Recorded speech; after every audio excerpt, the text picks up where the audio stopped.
ಶ್ರೀ ವಿಶ್ವಾವಸುನಾಮ ಸಂವತ್ಸರ ಉತ್ತರಾಯಣ ಶಿಶಿರ ಋತು ಮಾಘ ಮಾಸ ಕೃಷ್ಣ ಪಕ್ಷವಾಗಿದೆ. ಈ ದಿವಸ ಗುರುವಾರವಾಗಿರತಕ್ಕಂಥದ್ದು, ಚತುರ್ಥಿ ತಿಥಿ, ಉತ್ತರ ಫಲ್ಗುಣಿ ನಕ್ಷತ್ರ. ಈ ದಿವಸ ಸಂಕಷ್ಟಹರ ಚೌತಿ ಇದೆ. ತುಂಬ ವಿಶೇಷವಾದ ವ್ರತ ಅದು. ಪ್ರತಿ ಮಾಸದಲ್ಲೂ ನಮಗೆ ಸಿಗ್ತಕ್ಕಂಥ ಒಂದು ಉತ್ತಮ ವ್ರತ. ಅದನ್ನು ಸಹಜವಾಗಿ ಮಾಡ್ತಕ್ಕಂಥವ್ರು, ಆಚರಣೆ ಮಾಡ್ಕೊಂಡು ಬರ್ತಾ ಇರತಕ್ಕಂಥವ್ರು ಮಾಡಿ ತಪ್ಪದೆ. ಉಳಿದ ಹಾಗೆ ಈ ದಿವಸ ಶುಕ್ರನ ಪರಿವರ್ತನೆಯನ್ನು ಕಾಣ್ತೀವಿ. ಶುಕ್ರ ಕುಂಭರಾಶಿಯನ್ನು ಪ್ರವೇಶ ಮಾಡ್ತಾನೆ. ಕುಂಭರಾಶಿ ಶುಕ್ರನಿಗೆ ತುಂಬ ಉತ್ತಮ ಸ್ಥಾನ. ಕುಂಭವನ್ನು ದಾಟಿಬಿಟ್ರೆ ಅವನ ಉಚ್ಚ ಸ್ಥಾನ ಸಿಗುತ್ತೆ ಮೀನರಾಶಿ. ಹೀಗಾಗಿ ಕುಂಭರಾಶಿಯಲ್ಲಿ ಇರುವಾಗಲೇ, ಕುಂಭರಾಶಿಯಲ್ಲಿ ಸಂಚರಿಸುವಾಗಲೇ ಅವನಿಗೆ ಬಲ ಬಂದುಬಿಡುತ್ತೆ. ಯಾವುದೇ ಗ್ರಹಕ್ಕೆ ಅಷ್ಟೇ. ಉಚ್ಚಾಭಿಲಾಷಿ ಅಂತ ಕರೀತಾರೆ. ಉಚ್ಚ ಸ್ಥಾನಕ್ಕೆ ಹಿಂದಿನ ಮನೆ. ಉಚ್ಚಾಭಿಲಾಷಣ ಪ್ರೋಕ್ತ ಸರ್ವತ್ರ ಶುಭದಾಯಕ ಅಂತ ಮಾತು. ಹೀಗಾಗಿ ಆ ಕುಂಭರಾಶಿಯ ಶುಕ್ರನಿಂದ ಎಂಥ ಫಲ ಅಂತಂದರೆ ವಿಶಿಷ್ಟವಾದ ಫಲಗಳನ್ನೇ ಕಾಣ್ತೀವಿ. ಅತಿ ಸುಭಗಃ ಅಂತ ಹೇಳಿದೆ. ಮುಖ್ಯವಾಗಿ ಶುಕ್ರ ರಂಜನಾ ಗ್ರಹ. ನಮ್ಮ ಮನಸ್ಸನ್ನು, ದೇಹವನ್ನು ಆಹ್ಲಾದಗೊಳಿಸ್ತಕ್ಕಂಥವನು, ರಂಜನೆ ಮಾಡ್ತಕ್ಕಂಥವನು, ಕಾಂತಿಯನ್ನು ತುಂಬತಕ್ಕಂಥವನು. ಹೀಗಾಗಿ ಸುಭಗಃ ಅಂತಂದು ಅರ್ಥ ಏನಪ್ಪ ಅಂದರೆ ಶರೀರ ಒಳ್ಳೆ ಕಾಂತಿಯುತವಾಗಿ ಕಾಣುತ್ತೆ ಅಂತೆ. ಶುಕ್ರ ಸಂಚಾರ ಮಾಡ್ತಾಯಿದ್ರೆ ಕುಂಭರಾಶಿಯಲ್ಲಿ ಅಂಥವ್ರು ಏನಾದ್ರು ಈ ಸಂದರ್ಭದಲ್ಲಿ ಜನಿಸಿ ಹುಟ್ಟಿದ್ರೆ, ಅಥವಾ ಈ ಹಿಂದೆ ಯಾರೋ ಕುಂಭರಾಶಿಯಲ್ಲಿದ್ದಂತಹ ಶುಕ್ರ ಇದ್ದರೆ ನೋಡಿ, ಅವರು ಕಾಂತಿಯುಕ್ತವಾಗಿರ್ತಾರಂತೆ, ಚೆನ್ನಾಗಿ ಕಾಣ್ತಾ ಇರ್ತಾರೆ ಅಂತ ಹೇಳುತ್ತೆ. ಶರೀರವನ್ನು ಚೆನ್ನಾಗಿ ಇಟ್ಟುಕೊಂಡಿರ್ತಾರೆ ಅಂತ.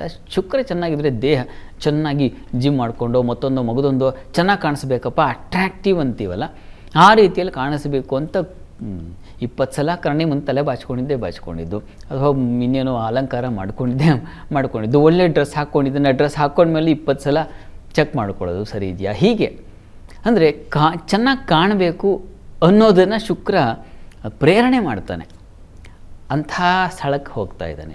ಈ ಮಕರದಲ್ಲೂ ಅದನ್ನೇ ಮಾಡ್ತಾನವನು.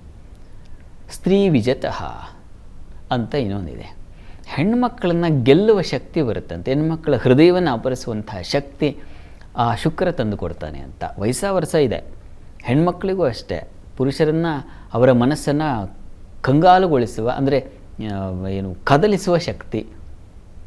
ಆ ರೀತಿಯಲ್ಲಿ ಅಲಂಕಾರ ಮಾಡ್ಕೊಳ್ಳೋದು. ಮತ್ತೊಂದು ಇನ್ನೊಬ್ಬರಿಗೆ ಚೆನ್ನಾಗಿ ಕಾಣಿಸ್ತಕ್ಕಂಥದ್ದು. ನಾನು ರಸ್ತೆಯಲ್ಲಿ ಹೋಗ್ತಾ ಇದ್ದರೆ ಎಲ್ಲರೂ ನನ್ನ ಕಡೆ ಒಂದು ಸಲ ಕಣ್ಣು ಹಾಯಿಸ್ಬೇಕಪ್ಪ, ಆ ಥರದ ಒಂದು ಮನೋಧರ್ಮ ಮೂಡಿಸ್ತಾನೆ ಶುಕ್ರ ಸಹಜ ಅಲ್ವಾ. ಅವನು ಪ್ರೇಮ ಕಾಮಗಳಿಗವನೇ ಆಧಾರನು, ಫಲ ಪುಷ್ಪ ಗಂಧಗಳ ಲವನಿರುವನು. ಪ್ರೇಮ ಕಾಮಗಳಿಗೆ ಆಧಾರಭೂತನಾಗಿರ್ತಕ್ಕಂಥ ಜಗತ್ತು ನಡೀತಾ ಇರೋದೇ ಇವುಗಳಿಂದ. ಪ್ರೀತಿ ಇಲ್ಲದೆ ಇದ್ದರೆ, ಪ್ರೇಮ ಇಲ್ಲದೆ ಇದ್ದರೆ ಜಗತ್ತು ಓಡುತ್ತಾ, ವಿಶ್ವಾಸ ಇಟ್ಕೊಳ್ಳೋಕ್ಕಾಗತ್ತಾ ಇನ್ನೊಬ್ಬರಲ್ಲಿ? ಎಲ್ಲದಕ್ಕೆ ಪ್ರೀತಿ ದೊಡ್ಡದು. ಅದಕ್ಕೆ ಆಧಾರಭೂತನಾಗಿರತಕ್ಕಂಥವನು ಶುಕ್ರ ಗ್ರಹ. ಅವನಿಲ್ಲ ಅಂದರೆ ಜಗತ್ತು ಸ್ಮಶಾನವಾಗಿಬಿಡ್ತಾ ಇತ್ತು. ಬರೀ ಯುದ್ಧ ರಣಘೋಷಗಳೇ ಆಗ್ತಾಯಿದ್ರೆ ಪ್ರೀತಿ ಬೇಡವಾ ಯಾರಿಗೂ? ಅದು ಬೇಕಾಗುತ್ತೆ. ಎಲ್ಲ ನಮ್ಮ ಕುಟುಂಬದ ಪ್ರೀತಿಯಿಂದ ಹಿಡಿದು ಒಂದು ಹೆಣ್ಣು ಗಂಡಿನ ಒಲವು ಅಂತ ಅಷ್ಟೇ ಅರ್ಥ ಅಲ್ಲ, ಎಲ್ಲ ಬಗೆಯ ಪ್ರೀತಿ, ಪ್ರೇಮ. ನಾವು ಯಾರೋ ಒಬ್ಬರು ಮಹನೀಯರು ದೊಡ್ಡ ಪ್ರಶಸ್ತಿಯನ್ನು ಗೌರವಕ್ಕೆ ಪಾತ್ರ ಆದರೆ ಅವರಿಗೆ ಎಡೆಗೆ ನಾವು ತೋರಿಸ್ತಕ್ಕಂಥ ಗೌರವ, ಪ್ರೀತಿ, ಪ್ರೇಮ, ವಾತ್ಸಲ್ಯಗಳು ಉಂಟಾಗುತ್ತೆ. ಚಿಕ್ಕವರಾಗಿದ್ದರೆ ಅವ್ರ ಮೇಲಿನ ಪ್ರೀತಿ ಆ ರೀತಿಯಲ್ಲಿ ಒಂದು ರೀತಿಯಲ್ಲಿ ಹಲವು ಬಗೆಗಳಲ್ಲಿದೆ. ಎಲ್ಲದಕ್ಕೆ ಶುಕ್ರ ಮುಖ್ಯವಾಗಿ ದಾಂಪತ್ಯ ಅನುರಾಗ ಇವುಗಳನ್ನು ಅವನು ಉಂಟು ಮಾಡ್ತಕ್ಕಂಥವನಾಗಿದ್ದಾನೆ. ಚಂದ್ರ ತಾಯಿಯ ವಾತ್ಸಲ್ಯವನ್ನು ಪ್ರತಿನಿಧಿಸ್ತಕ್ಕಂಥವನಾದರೆ, ಶುಕ್ರ ಹೆಣ್ಣು ಗಂಡಿನ ಒಲವಿನ, ಪ್ರೇಮದ ಕಾಮನೆಗಳನ್ನು ಬಿತ್ತತಕ್ಕಂಥ ವೃಕ್ಷವಾಗಿದ್ದಾನೆ ಶುಕ್ರ. ಹೇಗೆ ಚಂದ್ರನಿಗೆ ಶುಕ್ರನಿಗೆ ಇರ್ತಕ್ಕಂಥ ಎರಡು ಸ್ತ್ರೀ ಗ್ರಹಗಳೇ, ವ್ಯತ್ಯಾಸ ಬೇರೆ. ಚಂದ್ರ ವಾತ್ಸಲ್ಯ, ಮಾತ್ರ ವಾತ್ಸಲ್ಯವನ್ನು ತೋರಿಸಿದ್ರೆ ಇವನು ಪ್ರೇಮವನ್ನು ಪ್ರಕಟ ಮಾಡ್ತಕ್ಕಂಥವನಾಗಿದ್ದಾನೆ. ಹೀಗಾಗಿ ಶುಕ್ರನ ಕೃಪೆ ಯಾರಿಗೆ ಬೇಡ? ಜಗತ್ತು ಮುಂದುವರಿಬೇಕು, ಜಗತ್ತು ಬಾಳಬೇಕು ಅಂತಂದರೆ ಶುಕ್ರನ ಕೃಪೆ ಬೇಕಲ್ವ. ಅದಕ್ಕೆಲ್ಲ ಕಾರಣ ಅವನಿಗೆ ಶುಕ್ರನಿಗೆ ಬಲ ಬಂದಷ್ಟು ಅವುಗಳನ್ನು ಹೆಚ್ಚು ವೃದ್ಧಿ ಮಾಡ್ತಾನೆ ಅಂತ. ಹೋಳಿ ಹುಣ್ಣಿಮೆ ಬೇರೆ ಮುಂದೆ ಬರುವ ಕಾಲ ಬರ್ತಾ ಇದೆ. ಶುಕ್ರನಿಗೂ ಬಲ ಬರ್ತಾ ಇದೆ. ಅದು ತಾನೇ ಶುಕ್ರ ಮದನಕ್ಕೆ ಅವನು ಯಾವ ಬಿಲ್ಲನ್ನು ಇಟ್ಕೊಂಡಿದ್ದಾನಪ್ಪ ಮದನ ಅಂತಂದರೆ ಬಹುಶಃ ಶುಕ್ರ ಅನ್ನೋ ಬಿಲ್ಲನ್ನು ಇಟ್ಕೊಂಡಿದ್ದಾನೆ ಅಂತ ಹೇಳಬಹುದು. ಅವನು ಪುಷ್ಪಬಾಣಗಳಲ್ಲೆಲ್ಲ ಶುಕ್ರನೇ ತಾಂಡವಾಡ್ತಾ ಇದ್ದಾನೆ ಅಂತ ಹೇಳಬಹುದು ಕಾವ್ಯಾತ್ಮಕವಾಗಿ. ಆ ರೀತಿಯಲ್ಲಿ ಶುಕ್ರನ ಸಂಚಾರ ಒಂದೊಂದು ರಾಶಿಗೆ ಹೋದಾಗ ಒಂದೊಂದು ರೀತಿಯಲ್ಲಿ ಅವನು ಪ್ರಕಟಿಸ್ತಾನೆ ಶುಕ್ರ. ಕೆಲವೊಮ್ಮೆ ಶುಕ್ರ ನೀಚನಾಗಿದ್ದರೆ ಪಾಪ ಆ ಪ್ರೀತಿಯನ್ನೇ ಕಾಣದೇ ಹೋಗಿಬಿಡ್ತಾರೆ.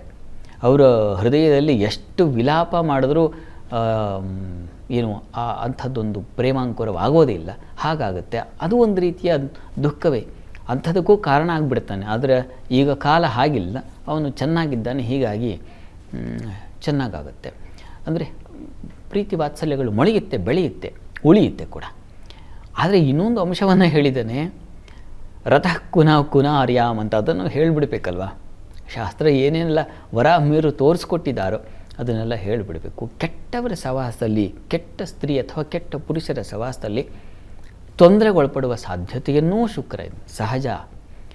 ಒಂದು ಸಲ ಮೈ ಎಚ್ಚರ ತಪ್ಪಿಬಿಟ್ರೆ, ಬುದ್ಧಿ ಎಚ್ಚರ ತಪ್ಪಿಬಿಟ್ರೆ ಎಂಥ ಪ್ರಪಾತಕ್ಕೂ ಬಿದ್ದುಬಿಡ್ತಾರೆ. ಹೀಗಾಗಿ ಆ ಎಚ್ಚರಿಕೆಯನ್ನು ಇಟ್ಕೋಬೇಕು ಅನ್ನೋದನ್ನು ವರಾಹಮಿಹಿರು ಒಂದೇ ಒಂದು ಪದದಲ್ಲಿ ಗುರುತಿಸಿದ್ದಾರೆ, ಅದನ್ನು ಮರೆಯುವ ಹಾಗಿಲ್ಲ. ಹೀಗೆ ಶುಕ್ರನ ಪ್ರಭಾವ ಈ ದಿವಸ ಚೆನ್ನಾಗಿದೆ. ಅವನಿಂದಾಗಿ ಹೆಚ್ಚಿನ ಸಂತೋಷ ಸಮಾಧಾನಗಳನ್ನು ಕಾಣ್ತಕ್ಕಂಥ ಸಾಧ್ಯತೆ ಹೆಚ್ಚಾಗಿದೆ. ಯಾವ್ಯಾವ ರಾಶಿಗಳಿಗೆ ಅನ್ನೋದನ್ನ ಆಮೇಲೆ ನೋಡೋಣ. ಅಂತೂ ಈ ಶುಕ್ರನ ಪರಿವರ್ತನೆ ಹಲವರ ಬದುಕಿಗೆ ಒಂದು ಆನಂದವನ್ನು ತಂದುಕೊಡುತ್ತೆ, ಸಂಶಯ ಇಲ್ಲ.